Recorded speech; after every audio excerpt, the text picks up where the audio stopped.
Bismillahirrahmanirrahim. Assalamualaikum warahmatullahi wabarakatuh. Alhamdulillah wassalatu wassalamu ala rasulillah.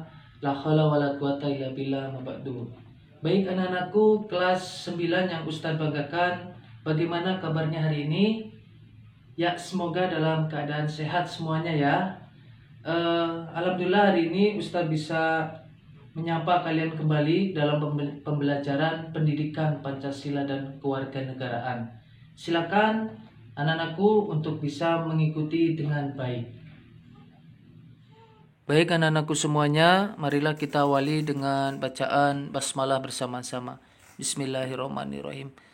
Sebelumnya Ustadz menyampaikan informasi bahwasannya untuk kompetisi inti dari pemerintah, ya Kementerian Pendidikan, itu untuk PKN Ustadz lihat tuh ada perubahan. Jadi sebelumnya itu kalau di buku Intan Pariwara itu ada 6 bab ya, tapi setelah Ustadz cek KI-nya ya kompetisi inti itu ada 4 bab saja PKN itu kelas 9, yaitu Pancasila, terus kedaulatan dan keberagaman, terus yang terakhir cinta tanah air ya. Jadi pertemuan bab kedua ini kita itu masuk ke kedaulatan negara ya. Kalau di situ kan bab kedua pembukaan ya, itu dilewati ya, kita langsung ke kedaulatan negara halaman 72. Ini penting Ustadz sampaikan ya, ini dalam pemerintah dalam arti menyederhanakan kurikulum, bisa jadi karena kondisi situasinya adanya pandemik COVID-19 ya, ini untuk memudahkan peserta didik belajar. Baik anak-anakku semuanya yang Ustadz banggakan, Ustadz informasikan juga tanggal 1 sampai 8 September itu sudah PTS. Ya silakan untuk PKN ya, ini dari buku Intan Pariwara, dari apa yang Ustadz sampaikan, dari YouTube, dari PowerPoint ya, dari kuis-kuis ya, soal-soal bisa kalian ingat-ingat ya. Ya untuk selanjutnya kita masuk ke pembelajaran bentuk dan kedaulatan negara. Tergesernya bahasa Indonesia oleh bahasa asing membuktikan bahwa kedaulatan bahasa kita perlu ditegakkan. Ya meskipun kita bisa pintar bahasa Inggris, I'm sorry, thank you, please, ya tetap identitas bahasa Indonesia itu harus kita tanamkan, harus kita pakai ya, jangan sampai tergantikan. Nah inilah bentuk kedaulatan ya, salah satu kedaulatan bahasa. Ya untuk selanjutnya tujuan pembelajaran next. Nah ini next. Ya apa itu kedaulatan? Kedaulatan itu adalah kekuasaan tertinggi pada suatu negara yang berlaku terhadap seluruh wilayah dalam negara tersebut. Jadi kekuasaan tertinggi ya, tidak ada yang menandinginya. Dan kedaulatan itu ada sifatnya menurut Jane Bodin. Ya, di halaman 73 itu ada. Yang pertama adalah asli. Kekuasaan tidak berasal dari kekuasaan lain. Permanen. Kekuasaan tetap ada selama negara itu berdiri. Tunggal. Kekuasaan merupakan satu-satunya kekuasaan tertinggi. Tidak terbatas, kekuasaan tidak dibatasi oleh kekuasaan lain. Terus teori kedaulatan itu ada 5. Tuhan ya, yang pertama kedaulatan Tuhan. Kekuasaan tertinggi berasal dari Tuhan, yaitu menjelma menjadi seorang raja atau penguasa. Ya, pernah teori ini dianut oleh negara Jepang pada saat dipimpin Kaisar Tenohika. Ya, yang dianggap oleh rakyatnya itu sebagai keturunan dewa matahari. Tapi kan meninggal juga ke teori kedaulatan Tuhan. Teori kedaulatan raja ya, kekuasaan tertinggi berasal dari raja atau keturunannya. Nah, raja dianggap keturunan dewa atau wakil Tuhan di bumi. Nah, ini pernah dipakai di negara Prancis saat dipimpin oleh Louis. Selanjutnya teori kedaulatan negara ya, kekuasaan tertinggi terletak pada negara. Ya, jadi kalau ada rakyat yang bertentangan, maka negaralah yang akan menang. pernah terjadi di Jerman pada saat diperintah oleh Hitler, ya, dengan Nazinya Hitler. Terus teori kedaulatan hukum, ya. Jadi kekuasaan tertinggi dalam negara terletak pada hukum, baik hukum tertulis, peraturan perundang-undangan maupun tidak tertulis seperti norma adat kebiasaan.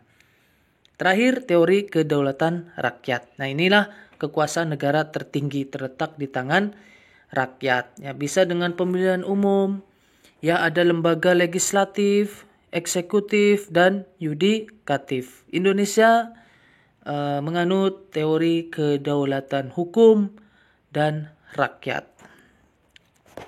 Untuk selanjutnya, nah, tokoh yang mengembangkan pendapat tentang makna kedaulatan, kali anak-anakku bisa lihat, ya. Dan secara umum bentuk negara di dunia itu ada dua. Yang pertama, negara kesatuan, ya, Republik Indonesia ini contohnya. Negara kesatuan biasa disebut dengan negara unitaris. Ya, negara kesatuan merupakan negara yang tidak disusun atas beberapa negara tetapi bersifat tunggal. Ya, hanya satu negara. Negara federasi atau serikat, ya, seperti Inggris, Australia, ya, ini Amerika Serikat. Negara federasi dibangun atas gabungan berbagai negara. Dalam bentuk negara federasi dikenal istilah negara federal dan negara-negara bagian. Negara-negara bagian berhak mengurus sendiri rumah tangga negara. Ini. Terus selanjutnya, kedaulatan menurut jenisnya ada dua, ke dalam dan keluar. Kedaulatan ke dalam itu adalah kedaulatan suatu negara untuk mengatur segala kepentingan rakyat tanpa campur tangan negara lain. Contohnya memajukan kesejahteraan umum, ya. Jadi ketika adanya jalan raya, infrastruktur, adanya kekayaan alam, ya, tambang dan sebagainya, ya, harapannya SDM, sumber daya manusia kita juga harus baik, ya, harus cerdas, harus pintar sehingga dikelola oleh diri kita sendiri. Nah, sejauh ini contohnya Freeport, ya, ini masih negara lain beberapa, tapi tetap kita ke depan harapannya kedaulatan ini benar-benar murni, ya, sejengkal tanah Indonesia, ya, itu tidak boleh lepas dari negara Indonesia. Terus kedaulatan keluar artinya kedaulatan suatu negara untuk mengadakan hubungan diplomasi. Ya, diplomasi artinya hubungan kerjasama. Ya, baik dengan mengadakan kerjasama, misal tukar pelajar berprestasi, ya, kelas 9 SMP Al-Irsyad dengan negara luar negeri gitu. Terus kerjasama dalam hal sumber daya alam, ya, ada tembaga, ada emas, ada kelapa sawit, ya, bahkan kalau saya dengar sepeda, ya, Polygon itu asli Indonesia. Ya, ini harapannya asli Indonesia, ya, ini bisa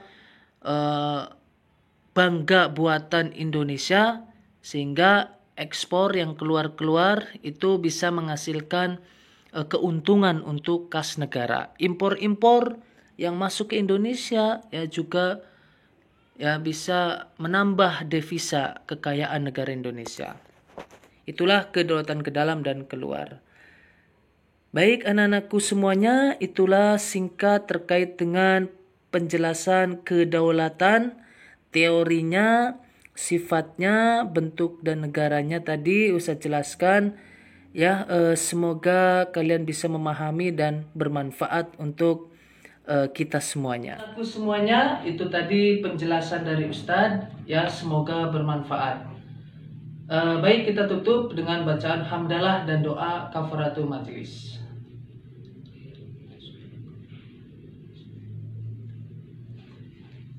Wassalamualaikum warahmatullahi wabarakatuh.